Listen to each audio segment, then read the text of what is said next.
सभी स्टूडेंट्स को नमस्कार बेटा। मैं आपको बता दूं कि इस वीडियो में मैं आप लोगों के साथ डिस्कस करने वाला हूं कुछ चीज़ों को लेकर के, ख़ास तौर पे रिजल्ट, चाहे वो बीए का हो चाहे एमए का हो। आप लोग समझ नहीं पा रहे हो और कई स्टूडेंट्स कह रहे हैं कि 0 मार्क्स दिए, तो उसको लेकर के ये पूरा वीडियो है। आप लोग परेशान नहीं हो, और कौन से पेपर में बैक है और कौन से में नहीं है। मार्कशीट में आप मार्कशीट को कैसे देखें, रिजल्ट को कैसे समझें, तो बीए और रिबेल का फॉर्म भर सकते हैं या नहीं भर सकते, ये सारी चीज़ें इस पूरे वीडियो में साझा करूंगा। इसके बाद मार्कशीट और सप्लीमेंट्री की फॉर्म उसको लेकर के भी हम लोग डिस्कस करेंगे। तो ये बड़ा वीडियो होगा, ध्यान रहे पूरे वीडियो को देखने के बाद ही आप लोग मैसेज या कॉल करें, अदरवाइज़ नहीं करें, क्योंकि इससे असुविधा होती है। देखिए, एमए में तो बहुत सीधा सीधा हिसाब है। सारे पेपर आपके 100 नंबर के हुए हैं। आपको ये मैक्सिमम मार्क्स वाला कॉलम नहीं देख करके मार्क्स ऑप्टेंट देखना है। और ध्यान रहे, एक्सटर्नल मार्क्स जो हैं वो आपके 100 में से हैं और इंटरनल आपके 50 में से हैं। 50 में से 20 नंबर लाना ज़रूरी है, इन 100 में से 40 अलग अलग लाना ज़रूरी है। ध्यान रहे इस चीज़ का, इसके बिना पास नहीं होंगे। जिस पेपर में भी 40 से कम होंगे उसमें आपके बैक आ जाएगी, और इधर इंटरनल में किसी के यदि 20 से कम होंगे तो वो बैक मानी जाएगी, पहली बात।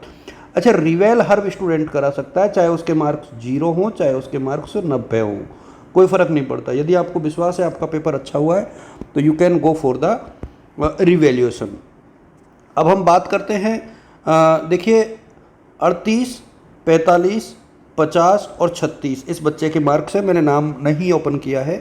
तो अब यहाँ पर आप देखोगे कि ये जो 50, 45 और 50, 40 से ज़्यादा है, तो यहाँ इनको ग्रेड दी गई है। ये इनके क्रेडिट पॉइंट है। ध्यान रहे, जिस पेपर में आप फेल हुए वहाँ ग्रेड पॉइंट और क्रेडिट पॉइंट आपके 0 रहेंगे, तो ये मार्क्स नहीं है। अर्न क्रेडिट 0 है, मतलब ये मार्क्स नहीं है। मार्क्स आपके ये हैं, इसको आप लोग अच्छे से देखिए, कई बच्चे इसको लेकर के कन्फ्यूज़ हो रहे हैं। दूसरा ये है कि ये टोटल जो है आपके वो ये है, इन चारों पेपरों का टोटल करके 6 का भाग दे दो, तो जो भी आपकी परसेंटेज है वो निकल करके आ जाएगी। पहली बात, जितने भी पेपरों में बैक है, जैसे इसके 2 पेपरों में बैक है, तो ये 2 पेपर आप पहले तो रिवेल करा लो, फिर भी पास नहीं होते हैं तो ये 3rd सेमेस्टर के साथ बैक में लग जाएंगे, कोई दिक्कत नहीं है, बशर्ते आपके 2nd सेमेस्टर में पेपर अच्छे हुए हों।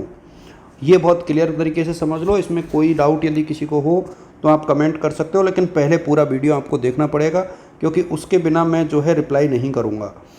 यानी एक्सटर्नल मार्क्स आपको देखने हैं, इंटरनल नहीं देखने हैं। इंटरनल में आप ये देख रहे हो, ये मिनिमम जो मार्क्स हैं वो ये तो मैक्सिमम मार्क्स हैं, और ये जो है आपके जो मार्क्स ऑप्टेंट है वो है।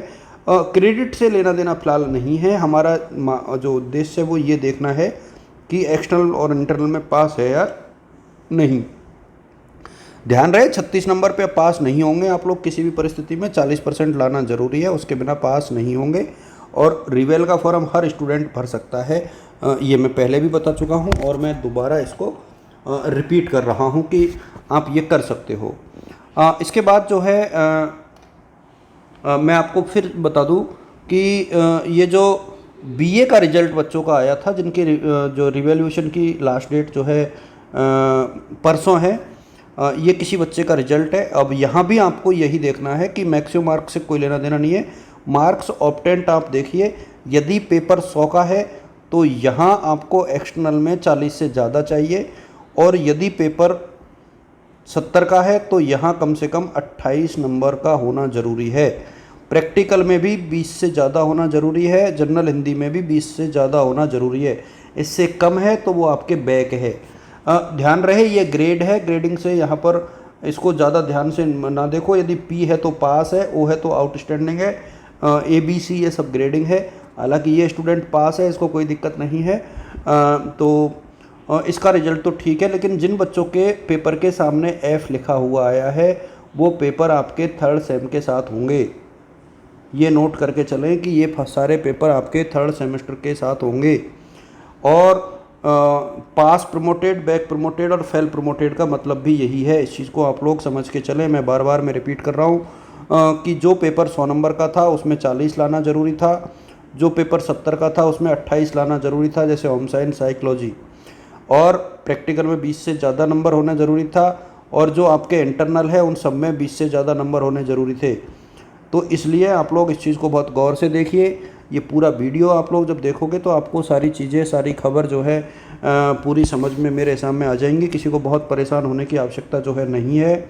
मैं एक चीज़ और आप लोगों के साथ जो साझा करना चाहूँगा वो ये है, मैं बहुत डिटेल से इसको बता रहा हूँ आप लोगों के साथ, वो ये है कि आप लोगों के जो रिवेल के फॉर्म हैं वो निकल चुके हैं। सेमेस्टर के जो रिवेल के रिज़ल्ट हैं पीजी के, वो जल्दी निकल जाएंगे। एमए फाइनल की 9 तारीख लास्ट डेट है। रिज़ल्ट का वेट नहीं करें। जिनके RW है या यूनिवर्सिटी ने रिज़ल्ट रोका है, वो यूनिवर्सिटी जाकर के पता करें कि उनका रिज़ल्ट क्यों रोका है, अदरवाइज़ बाद में उनको दिक्कत हो सकती है। ये भी मैं आप लोगों को ऑलरेडी कई बार बता चुका हूँ। मार्कशीट जो है मेरे सामने 5 या 7 तारीख तक जो है आप लोगों की पहुंचेगी। फाइनल ईयर वाले बच्चों की, सेकंड ईयर वाले बच्चे तो दीपावली तक ही सोच के चलें, उससे पहले उनकी मार्कशीट आएगी इसकी संभावना ना के बराबर है। और सेमेस्टर वाले बच्चे जो हैं फर्स्ट ईयर ख़ास तौर पे, वो भी दीपावली तक ही उनकी मार्कशीट कॉलेजों में आएगी, उससे पहले नहीं आएगी। और आप लोग जो है इंटरनेट की मार्कशीट से ही फॉर्म जो है जमा करा सकते हो। वो कोई मेजर कंसर्न, मेजर इशू किसी के लिए भी नहीं है। ये मैं बार बार मैं आप लोगों को समझा रहा हूँ, बता रहा हूँ। मेरा प्रयास यही है कि आप लोग परेशान ना हों और आप लोग जो है चीज़ों को टैकल करते हुए चलें। इसके अलावा कोटा यूनिवर्सिटी से रिलेटेड आपकी जो भी खबरें हैं वो मैं आपको बता ही रहा हूँ। देखिए बेटा, इस चैनल को यदि आप लोग सब्सक्राइब करके चलोगे तो आपको काफ़ी चीज़ें जो हैं ऑनलाइन प्लेटफॉर्म पर मिल जाएंगी, किसी को परेशानी नहीं आएगी। ये आप लोग सब समझते हो। मैं ढेर सारी चीज़ें आप लोगों के साथ साझा करता हूँ।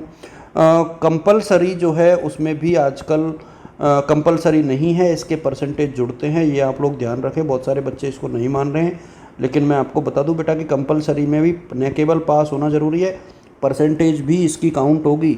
इसलिए इतना ही सीरियस तरीके से इसको देखिए। अच्छा, जिन बच्चों ने सब्सक्राइब नहीं किया है वो बच्चे सब्सक्राइब कर ले एक प्रकार से, और बेल आइकन जिसे कहते हैं वो दबा के रखें, जिससे कि जब भी मैं कोई नया वीडियो डालूंगा तो आपको नोटिफिकेशन मिल जाएगा। मेरी इंस्टा आईडी भी DS एजुकेटर के नाम से है, तो आप लोग इंस्टा पर, फेसबुक यदि यूज़ करते हो तो फेसबुक पर, और व्हाट्सएप के लिए मैंने आप सभी को बता रखा है कि व्हाट्सएप के नंबर जो लिंक है वो अवेलेबल है आपको। टेलीग्राम ग्रुप पर आप DS एजुकेटर सर्च कीजिएगा तो वहाँ पर आपको पूरा प्लेटफॉर्म मिल जाएगा। DS एजुकेटर नाम से जो व्हाट्सएप चैनल है वो भी मैंने क्रिएट कर रखा है, तो वो भी आपको व्हाट्सएप से जुड़ने के लिए एक उचित माध्यम हो सकता है। और अब मेरे सामने आपके सारे डाउट्स दूर हो गए होंगे कि किस पेपर में किस प्रकार से क्या स्थिति है। हर स्टूडेंट रिवेल का फॉर्म भर सकता है, चाहे वो पास है चाहे फेल है, किसी के कम नंबर आए हैं चाहे ज़्यादा नंबर, इससे कोई मेजर फ़र्क नहीं पड़ता। आप सभी को शुभकामनाएं, ऑल द बेस्ट और गुड लक। Thank you.